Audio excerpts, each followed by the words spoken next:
Muchos dicen que la escuela no les está enseñando a los chicos a pensar. Yo creo que es mucho peor. Les estamos enseñando a no pensar. Yo soy investigadora en educación y uno de mis pasatiempos es recorrer escuelas y recoger todas las preguntas que aparecen en los pizarrones.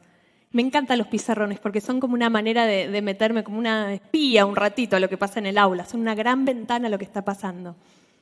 Yo me dedico a investigar cómo se enseñan las ciencias naturales en las escuelas, desde el jardín de infantes a la universidad, y pensar maneras de mejorar eso. Y en general me encuentro con todas preguntas muy parecidas, todas cortadas por la misma tijera. Les cuento algunas, de paso, vean si se las saben. ¿Qué es una célula? ¿Cuáles son sus partes? Te iban bien, ¿no? ¿Qué es la nutrición? ¿En qué se diferencia de la alimentación? ¿Qué tipos de formas puede tomar la energía? ¿Cuántas capas tiene el planeta Tierra?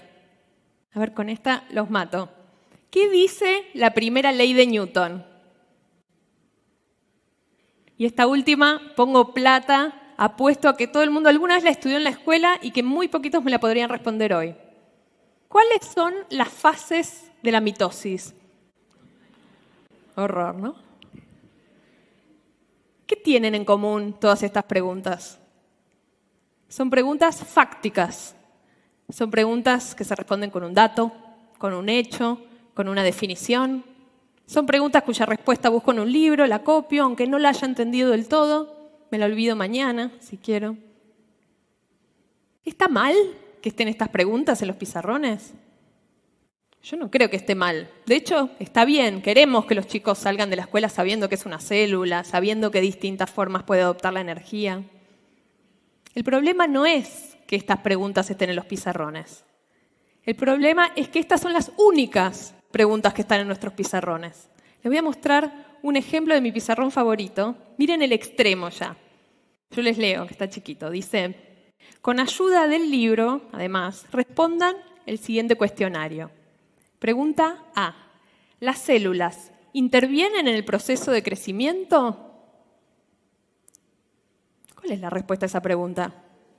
Y sí, señor. Pregunta B. ¿Las células se reproducen? Y sí, también, ¿no? Y si vamos a la formación docente, el escenario es bastante parecido. Hace 2 años hicimos una investigación en un instituto de formación de profesores muy prestigioso del norte de Argentina. Y fuimos a ver qué preguntas les hacían en los exámenes finales los profesores a sus alumnos que van a ser a su vez futuros docentes. Las clasificamos y encontramos algo tremendo. El 71% de esas preguntas eran preguntas fácticas. Y de esas, buena parte eran preguntas terminológicas, preguntas que se responden con una palabrita, con un término técnico. Les cuento un ejemplo para que se den una idea de qué se trata. Este es un diálogo entre el profesor que está tomando examen y el alumno que está rindiendo, y el alumno le dijo la palabra donar, pero el profesor quería la palabra transferir. Están hablando de un proceso que se llama transferencia de electrones, algo que, como todos se acuerdan, ocurre en la mitocondria. Y entonces el profesor le dice, no es donar. ¿Cuál es la palabra correcta? Silencio de radio del otro lado. A ver, yo te voy a ayudar. Imagínate que yo estoy en Misiones. Tengo un hijo en Corrientes y necesita plata. ¿Qué hago? Le envío, dice el alumno, como la tengo. Sí, le envío, pero ¿cómo se llama eso en el banco? Miren ya uno como docente que ya no sabe qué más hacer para que te digan la respuesta correcta. Ya con el cuerpo, ¿no? Los tenés que ayudar. Transporto, dice el alumno. No, lo quiere matar, ¿no? No, le transfiero. No es lo mismo donar que transferir. Es muy importante que sepas bien las palabras. Pero lo más interesante de esta investigación es que cuando entrevistamos a estos mismos profesores y les preguntamos cuál era el sentido de lo que querían enseñar, qué querían lograr con sus alumnos, con estos futuros profesores, todos coincidieron en lo mismo. Queremos enseñarles a ser curiosos, queremos enseñarles a entender el mundo, queremos enseñarles a ser críticos. Y sin embargo, aún con las mejores intenciones, nuestras aulas, tanto en la escuela como en la formación docente, están llenas de conocimiento fáctico, de conocimiento inerte. Y esto es grave, no solo porque nos estamos perdiendo la chance de enseñar cosas mucho más importantes, más interesantes. Es más grave aún, porque después de años y años y tantos años que los chicos se pasan en la escuela, los chicos aprenden, sí, pero ¿qué aprenden?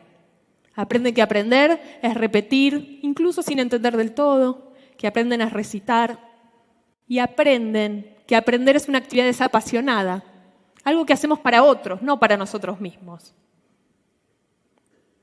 ¿Y entonces qué? ¿Cómo cambiamos esta situación? O tal vez la pregunta sea, ¿por dónde empezar? Obviamente, estamos ante un escenario muy complejo. Tiene muchas causas. Algunas de las causas son sumamente profundas. Pero una de las cosas que aprendimos en estos años de trabajar mucho con escuelas es que una de las claves está justamente en ponerle foco a las preguntas, en transformar esas preguntas fácticas, esas preguntas muertas, en preguntas para pensar, en casos, en desafíos, en problemas que presenten cuestiones intrigantes, que uno le den ganas de responder. Les voy a contar 2 ejemplos de cómo sería, 2 ejemplos que usamos mucho con las escuelas.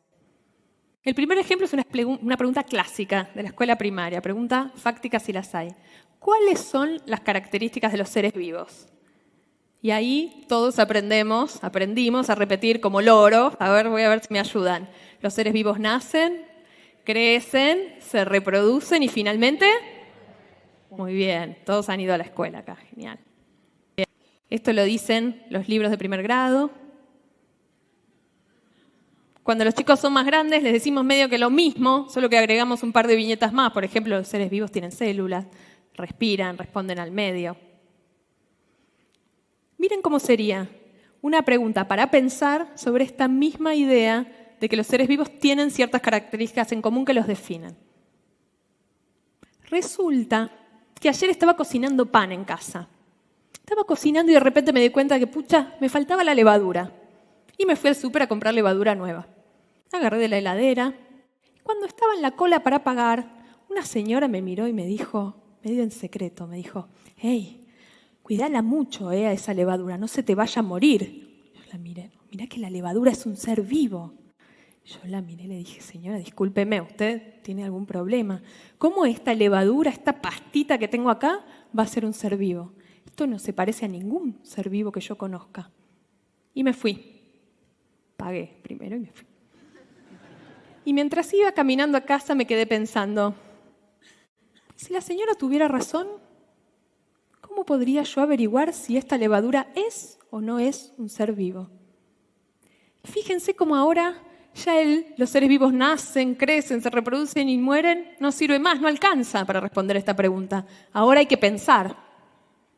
Y entonces sí, con un sentido, los chicos estudian que los seres vivos tienen ciertas características en común. Y junto con la maestra le buscan la vuelta para averiguar si la levadura los cumple o no los cumple. Por ejemplo, los seres vivos se reproducen. ¿Y la levadura? Una manera de averiguarlo es poner un poco de levadura en un pan húmedo, esperar unos días y aparece levadura nueva. Vamos bien. Los seres vivos tienen células. ¿Y la levadura tiene células o no? La manera de averiguarlo es poner un poquito de levadura bajo el microscopio. Se ven un montón de células dando vueltas. ¿La puedo matar a la levadura si es un ser vivo? Una manera de averiguarlo es poner levadura a hervir un ratito, volver a ponerla en pan y ver que ya no hay más levadura nueva. La pregunta ya no es un callejón sin salida. Es una puerta de entrada para aprender. Les cuento el segundo ejemplo. Cuando los chicos estudian sobre el sonido, una pregunta fáctica clásica es ¿cómo se propaga el sonido? Y los chicos aprenden lo que cuenta este manual de acá, que los sonidos se propagan por un medio, ese medio puede ser líquido, sólido, un gas. Ese medio tiene que vibrar. El sonido se propaga en forma de ondas, en distintos medios se propaga a distintas velocidades. En el vacío no hay sonido. Copian, lo cuentan en una prueba, algunos lo entienden más, menos. Fin de la cuestión. Otra cosa mariposa. Miren cómo sería una pregunta para pensar sobre esta misma idea de que el sonido tiene que viajar por un medio que vibra. Y para eso tienen que hacer 1 minuto de memoria, volver a su infancia. ¿Alguna vez jugaron con teléfonos caseros? Seguro que sí, ¿no? Si no jugaron, es una pieza carísima, sofisticadísima de tecnología, algo como esto. Si no jugaron nunca, este es el momento. Cuando vuelvan hoy a sus casas es muy divertido, muy adictivo. Y de hecho eso fue lo que les pasó a Agustín y a Violeta, 2 hermanos que habían estado toda la tarde en el patio de su casa jugando con teléfonos caseros. Y de tanto jugar y jugar, hubo algo que les llamó la atención. El teléfono, para andar, siempre tenía que estar con el hilo bien estirado. Si el hilo estaba colgando, no funcionaba más. Y se pusieron a discutir. ¿Por qué estaría pasando eso? Y Agustín decía, yo sé, Viole, en realidad lo que pasa es que si el hilo está colgando está flojo, no tiembla, y por eso no llega el sonido. Pero Violeta no estaba para nada de acuerdo. Decía, nada que ver, Agus. Lo que pasa es otra cosa. Cuando el sonido va por el hilo que está flojo, llega abajo, ¡ping!, se cae al piso y no puede volver a subir. Y así se quedaron discutiendo. ¿Cómo podemos hacer para saber quién de los 2 hermanos tiene razón? Y de nuevo, la pregunta abre el camino para aprender y para explorar. Esta pregunta la armé después de trabajar mucho con chicos de primaria, con teléfonos caseros, y siempre pasaba algo parecido a lo que les pasaba a Agustín y Violeta. Muchos de los chicos, les diría, la mitad de la clase, siempre estaban convencidos de que el sonido se caía al piso y no podía volver a subir. Y entonces así, los chicos en grupos se tienen que romper la cabeza para buscar una manera de ver quién de los 2 hermanos tiene razón. Y siempre, alguno de los grupos llega a una solución que es simple pero brillante. Poner el teléfono en posición vertical, parado, con el hilo bien tirante. Hablar desde abajo y escuchar desde arriba. Si Violeta tiene razón y el sonido no puede trepar, ¿qué va a pasar? No se va a escuchar nada. Si en cambio el que tiene razón es Agustín, va a pasar lo contrario, se va a escuchar fenómeno. Lo más lindo de estas preguntas para pensar, creo yo, es que los chicos no solo aprenden ideas, conceptos importantes sobre cómo funciona el sonido, los seres vivos o el tema que fuera. Aprenden capacidades de razonamiento que los van a acompañar toda la vida. Aprenden a debatir, aprenden a resolver problemas junto con otros, aprenden a analizar datos, aprenden a discernir entre distintas explicaciones, aprenden a pensar. Pero esta idea de las preguntas para pensar no es nueva en educación. Sin embargo, estamos lejos, muy lejos de que esto sea una realidad en todas las escuelas. Pero la gran noticia es que cuando eso pasa, los resultados son maravillosos. Y les quiero mostrar unos. Estos son los resultados de un programa que venimos llevando a cabo desde el año 2007. Un programa que se llama Escuelas del Bicentenario, por el que pasaron más de 130 escuelas públicas de la franja más pobre de toda la Argentina. Al principio del programa les tomamos una prueba a los chicos, todas con preguntas para pensar. Les fue horrible. Muy poquitos de los chicos podían responderlas. Después de 4 años de trabajar con cada escuela, con los maestros y los directores, reformulando cada uno de los temas de todo el programa con preguntas para pensar, los resultados fueron diametralmente opuestos, maravillosamente mejores. Ahora sí, casi todos los chicos podían responder estas preguntas. Y lo más lindo es que decían que eran re fáciles. No eran nada fáciles, eran re difíciles. Lo que pasa es que habían estado trabajando así con sus maestros todo el año. Por eso cuando yo miro estos datos, siento que tenemos entre manos una gran oportunidad, pero también un gran deber. Porque lo que nos dicen estos datos es que el cambio es posible. No que es fácil, no es nada fácil. Es difícil, requiere un montón de esfuerzo, requiere estrategia, requiere hacer las cosas bien, pero es posible. Y es posible en escuelas reales, potenciando a los maestros y profesores que tenemos hoy en el sistema educativo. Es posible con los chicos que tenemos hoy en la escuela. Y es posible en tiempos razonables. Nuestras escuelas hoy están enseñando a no pensar. Pero tenemos entre manos la chance y también la urgencia, creo yo, de ayudar a los chicos a reconectarse con el sentido y con el disfrute de su aprendizaje. Llenemos las escuelas de preguntas para pensar. Muchas gracias.